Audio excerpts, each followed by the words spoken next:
came up with 6 stages of moral development. He divided these stages into 3 levels.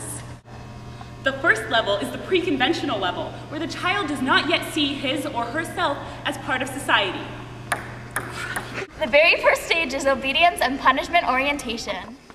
In this stage, the child assumes that there is a fixed authority and fixed rules which must unquestionably be obeyed, otherwise the child will be punished.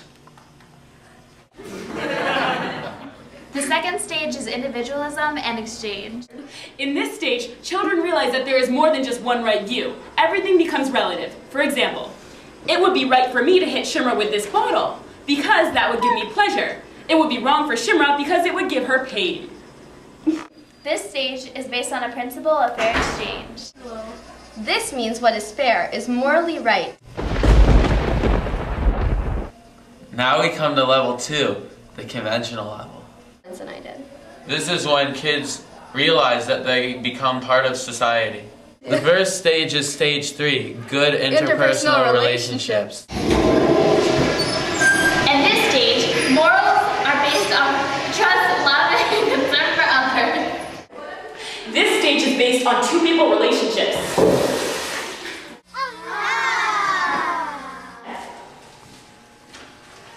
This stage, stage 4, is maintaining the social order. In this stage, people become concerned with society as a whole. Social order must be maintained. Order.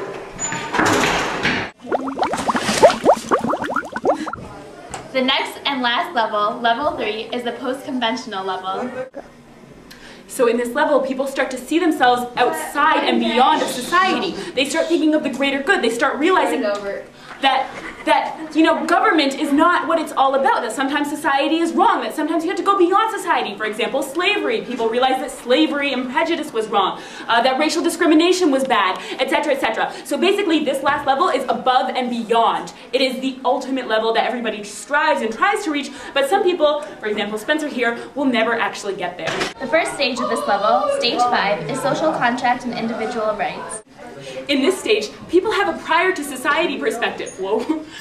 In other words, they think that sometimes some things come before society because they're more morally important. In this stage, people look beyond society to the ultimate good. In this stage, people look beyond society to the ultimate good. This stage, the last stage, stage 6, is universal principles. In this stage, Kohlberg actually defines the specific principles by which we achieve justice. Kohlberg says that each person has equal importance, and moral decisions must be made by looking through other people's eyes. This stage was actually taken out because people said that you can't subjectively define the principles by which we achieve justice.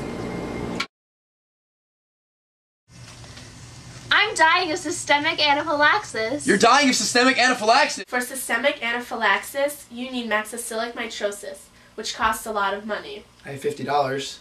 Try 50,000. 50,000? I can't afford that! $50,000? I can never find that amount of money. What am I gonna do? Should I steal it? No, that's wrong. But my wife is really sick. What should I do? What do you think? A stage 1 person would say, They shouldn't steal because stealing is wrong, and if they steal, they'll get into a lot of trouble. a stage 2 person would say, It would be right for the guy who is trying to steal money because his wife's dying, so it's right for him, and also because the person who's selling drugs isn't being fair because he's saying you have to pay money for a life, and that's not fair. a stage 3 person would say, Well, when you think about it, I mean, there's a life which is beautiful and right, and there's that feeling of love, and then there's this greedy guy who just wants money, and that's wrong, and it's so clear, it's so obvious, he has to steal because what he's doing is to save a life, and that's beautiful. a stage 4 person would say, I mean, think what would happen if everybody stole. society would just completely fall apart, as we know. There would be no order, there would be no laws, there would be no rules. Imagine if your next door neighbor just suddenly decided that they could start stealing. I mean, A stage 5 person would say. we can't just say society's perfect, therefore we have to abide by all of society's laws. It doesn't work like that. Society isn't perfect. So we have to say what is the greater good? What in this case is, the thing that kind of overrides society, and that is the fact that, a human life is just, it's stronger, it's more important. A stage 6 person would say. What the man who's selling drugs really needs to do, he needs to look from the eyes of the lady who is dying. So she's dead, or she's not dead yet, but she's dying.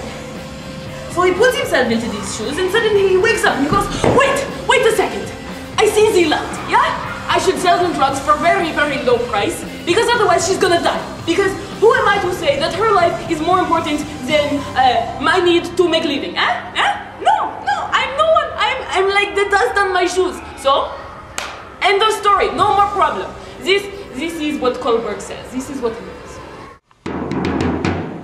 How does this apply to education?